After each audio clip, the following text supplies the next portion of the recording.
7 साल की एक बच्ची, पत्नी और बूढ़ा बाप, सब के सब कश्मीरी पंडित और इनका इकलौता सहारा बेटा, पिता, पति राहुल भट्ट, जिसकी हत्या कल पाक परस्त इस्लामिक आतंकवादियों ने कश्मीर में कर दी।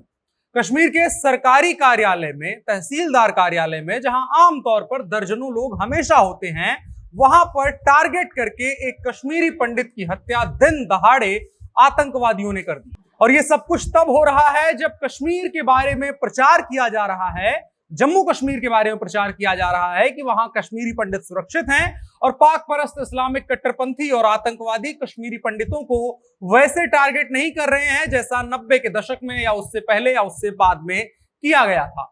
लेकिन आए दिन ऐसी तस्वीरें आ रही हैं जहां पर कश्मीरी पंडितों की हत्या टारगेट करके आतंकवादियों के द्वारा दिन दहाड़े की जा रही है। अब सवाल खड़ा होता है कि दावों से उलट कश्मीर कितना बदला है? क्या यह कश्मीरी पंडितों के रहने के लायक कभी हो पाएगा? आइए पीछे की कुछ घटनाओं के जरिए समझते हैं। और जो घटना कल हुई है, एक राहुल भट्ट नाम के कश्मीरी पंडित की हत्या तहसीलदार के कार्यालय में दिन दहाड़े आतंकवादियों के द्वारा कर दी गई।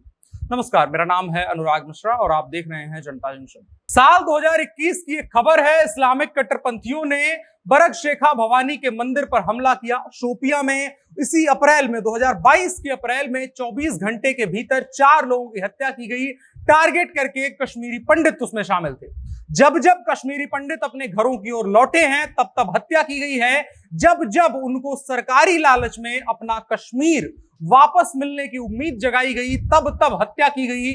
और अब एक बार फिर से बड़गांव के तहसीलदार दफ्तर में घुस करके आतंकवादियों ने कश्मीरी पंडित की दिन दहाड़े हत्या कर दी है।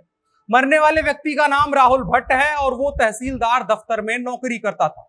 दोपहर में अपना काम कर रहा था, बकाया लोग भी अपना काम कर रहे थे, तभी आतंकी घुसते हैं और राहुल भट्ट को निशाना बनाया जाता है और पूरे दफ्तर में सिर्फ और सिर्फ राहुल भट्ट की हत्या कर दी जाती है।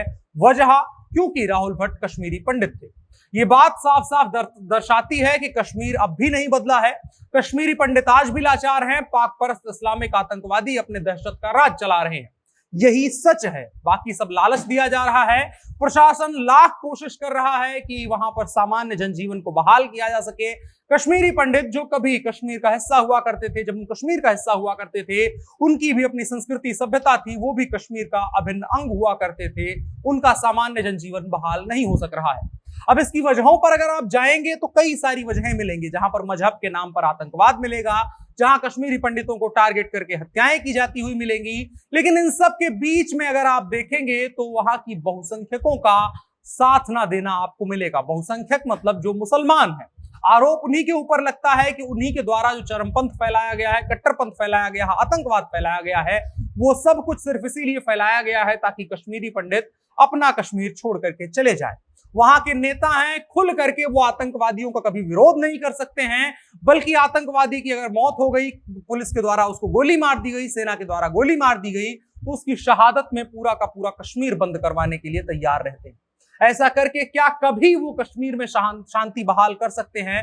इस पर सवाल खड़ा होता है। और बाकी जो हमारी जमात बनती है, जो हिंदी पट्टी में आते आते जब खबरें चली आती है तो वहां पर इस तरह बन जाती है कि सेना के द्वारा कभी अत्याचार किया जाता है और उसके बाद रिवोल्ट करने के लिए, विरोध करने के लिए, प्रतिरोध अपना दर्ज करने के लिए वहां पर हत्याएं कर दी जाती है। लेकिन सवाल वही है कि क्या प्रतिरोध में हत्याएं अगर की जाएंगी तो वहां के जो नेता लोग हैं वो साथ देंगे? और प्रतिरोध में किस चीज के लिए हत्या?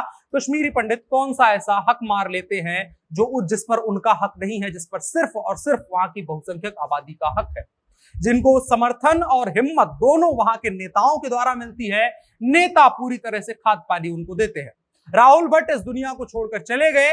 पीछे बुजुर्ग पिता, 7 साल की बेटी और पत्नी रह गए हैं आंसू बहाने के लिए और तमाम उम्र उसी आतंक के साये में जीने के लिए। इस घटना को लेकर के राहुल भट्ट के पिता का कहना है कि कार्यालय में इन आतंकियों का घुसना और वहां पर जाकर के हमला करना कोई सामान्य बात नहीं है। उन्होंने जानबूझ करके रणनीति के तहत राहुल भट्ट की हत्या की है। इसकी जांच होनी चाहिए। और राहुल भट्ट के बारे में अगर आप जो अभी मीडिया रिपोर्ट्स आई हैं वहां के आसपास के लोगों से बात करके, तो राहुल भट्ट सामान्य आदमी था, मददगार आदमी था, लोगों की मदद करता था और अच्छे से रहता था। राहुल भट्ट के पिता ने बताया कि वो अपने पीछे एक 7 साल की बेटी और पत्नी को छोड़ गए हैं। अब इसके बाद सवाल खड़ा होता है कि उनकी जिंदगियों का क्या होगा? क्या मजहब के नाम पर जो हो रही हत्याएं हैं उनके वजह से जो अब तक परिवार बर्बाद होते आए हैं, उसी कड़ी में एक और नाम इसका जुड़ जाएगा। आतंकियों को पकड़ने के लिए सेना ने पूरे इलाके को घेर रखा है, सर्च ऑपरेशन शुरू कर दिया है, लेकिन क्या आतंकवादी पकड़े जाएंगे, ये बहुत बड़ा सवाल है। और आमतौर पर कश्मीर में अगर आप वहां की खबरों से ताल्लुक रखते हैं तो घटनाएं सैकड़ों होती हैं, दर्जनों की संख्या में होती हैं, लेकिन जो आतंकवादी हैं वो चुनिंदा पकड़े जाते हैं और उसी के आधार पर कह दिया जाता है कि घाटी में शांति बहाल कर दी गई है। आप पिछले कुछ समय से देखेंगे तो घाटी में आतंकी आम लोगों के साथ अधिकारियों, सरपंच जैसे लोगों जो समाज में जा करके 4 लोगों को इन्फ्लुएंस करने की क्षमता रखते हैं, उनको निशाना बना रहे हैं।